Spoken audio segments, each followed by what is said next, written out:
ಹರೇ ಶ್ರೀನಿವಾಸ. ಫೇಸ್ಬುಕ್ನ ಭಜನ್ ಗ್ರೂಪ್ನ ಸುಪ್ರಭಾತ ಕಾರ್ಯಕ್ರಮ ವೀಕ್ಷಕರಿಗೆ ಎಲ್ಲರಿಗೂ ನಮ್ಮ ನೆಲ್ಮೆಯ ಸುಪ್ರಭಾತ, ಶುಭೋದಯ. ಉತ್ತಮ ದಿನಗಳಿಗೆ ಕಾಯುವ ನಮ್ಮ ದಿನಚರಿಯನ್ನು ಉತ್ತಮವಾಗಿಸುವ ಪ್ರಕ್ರಿಯೆ ಪ್ರತಿದಿನವೂ ದಿನಕರನ ಜೊತೆಯಲ್ಲಿಯೇ ನಡೆದಿರುತ್ತದೆ.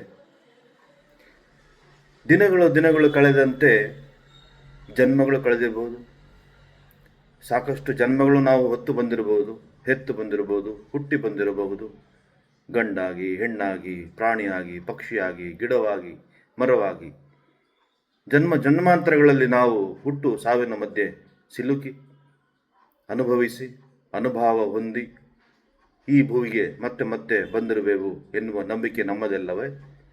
ಇದನ್ನೇ ಡಿ.ವಿ. ಗುಂಡಪ್ಪನವರು ಹೇಳ್ತಾರೆ. ಮಹಾಕವಿಯಾಗಿರ್ತಕ್ಕಂಥವ್ರು, ಮಹಾಪ್ರಾಜ್ಞರಾಗಿರ್ತಕ್ಕಂಥವರು, ಪೂರ್ಣ ಪ್ರಜ್ಞರಾಗಿರ್ತಕ್ಕಂಥ ಡಿ.ವಿ. ಗುಂಡಪ್ಪನವರು ಸಾಲಾಗಿ ಹೇಳ್ತಾ ಹೋಗ್ತಾರೆ. ಎಷ್ಟೇ ಬರಲಿ, ಏನೇ ಬರಲಿ, ಹುಟ್ಟು ಸಾವಿನ ನಂತರ ದಿನಗಳು ಬರಲಿ, ದಿನಗಳು ಹೋಗಲಿ, ಹಗಲು ಬರಲಿ, ರಾತ್ರಿ ಬರಲಿ, ಹಗಲು ಹೋಗಲಿ, ರಾತ್ರಿ ಹೋಗಲಿ, ಆದರೆ ನಗು ಒಂದಿರಲಿ, ಖುಷಿಯಾಗಿರಲಿ. ನಾವು ಯಾರಿಗೂ ಏನು ಕೇಳದೆ ಹೇಳದೆ ಅಥವಾ ಯಾರಿಗೂ ತೊಂದರೆ ಮಾಡದೆ, ಇನ್ನೊಬ್ಬರಿಂದ ತೊಂದರೆಯನ್ನು ಅನುಭವಿಸದೆ ಸಾಧ್ಯವಾದಷ್ಟು ಒಳ್ಳೆಯದನ್ನು ಮಾಡೋಣ. ಕೆಟ್ಟದ್ದು ಮಾಡೋದು ಬೇಡ, ಆದರೆ ಒಳ್ಳೆಯದನ್ನೇ ಮಾಡೋಣ. ಒಳ್ಳೆಯದು ಮಾಡೋದು ನಮ್ಮ ಕೈಯಲ್ಲಿ ಆಗಲ್ಲ ಅಂದಾಗ ನಾವು ಸುಮ್ಮನಿರೋಣ. ಅದರಿಂದ ಇನ್ನೊಬ್ಬರಿಗೆ ತೊಂದರೆ ಅಂತೂ ಆಗಲ್ಲ. ಹೀಗೆ ನಗುವನ್ನೇ ಇಷ್ಟಪಡ್ತಾ ನಗುವನ್ನೇ ಬೆಳೆಸೋಣ, ನಗುವಿನಲ್ಲೇ ಇರೋಣ. ಹಾಗೆ ಅವರು ಈ ಕಗ್ಗದ ಒಂದು ಮಾತನ್ನು ಹೇಳ್ತಾರೆ. ಮಂಕುತಿಮ್ಮನ ಕೃತಿಯಲ್ಲಿ ರಚಿಸಿ 916ನೇ ಸಂಖ್ಯೆಯಲ್ಲಿರ್ತಕ್ಕಂಥ ಪದ್ಯದಲ್ಲಿ, ಕಗ್ಗದಲ್ಲಿ ಅವರು ಹೇಳ್ತಾ ಇದ್ದಾರೆ. ಆ ಕಗ್ಗವನ್ನು ವಾಚನ ಮಾಡಲು ಇಂದು ನನಗೆ ಅವಕಾಶವನ್ನಿತ್ತ ಅಡ್ಮಿನ್ಗಳಿಗೆ ಎಲ್ಲರಿಗೂ ನನ್ನ ನಮನವನ್ನು ತಿಳಿಸ್ತಾ ಈ ಕಗ್ಗವನ್ನು ಪ್ರಾರಂಭ ಮಾಡೋಣ. ಕಗ್ಗದ ಸಂಖ್ಯೆ 916. ಜನ್ಮ ಸಾವಿರ ಬರಲಿ, ಜನ್ಮ ಸಾವಿರ ಬರಲಿ, ನಷ್ಟವದರಿಂದೇನು.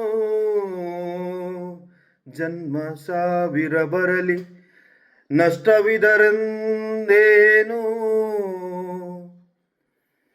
ಜನ್ಮ ಸಾವಿರ ಬರಲಿ, ನಷ್ಟವು ಅದರಿಂದೇನು. ಕರ್ಮ ಸಾವಿರ ಬರಲಿ, ಕರ್ಮ ಸಾವಿರವಿರಲಿ, ಕಷ್ಟ ನಿನಗೇನು. ಬ್ರಹ್ಮ ಹೃದಯದಿ ನಿಲ್ಲೆ, ಬ್ರಹ್ಮ ಹೃದಯದಿ ನಿಲ್ಲೆ, ಮಾಯೆಯೇಂಗೈದೊಡೆ. ಇಮ್ಮಿದಳ ಸರಸವಿದು, ಇಮ್ಮಿದಳ ಸರಸವಿದು, ಮಂಕುತಿಮ್ಮ, ಮಂಕುತಿಮ್ಮ, ಮಂಕುತಿಮ್ಮ.